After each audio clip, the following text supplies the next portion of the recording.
خبر شامل کریں گے ہمارے نمائندہ سید حسن رضا شاہ کی۔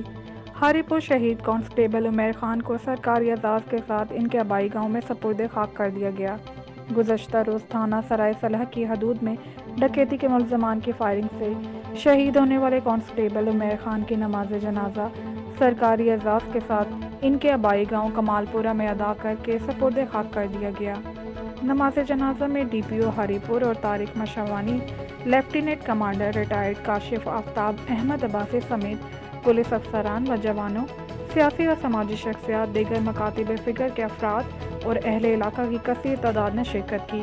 شہید کے جسد خاکی کو سپرد خاک کرتے ہوئے ہاریپور پولیس کے چاق و چوبند دستے نے سلامی دی، پھولوں کی چادر چڑھائی اور بلند درجات کے لیے خصوصی دعا کی گئی۔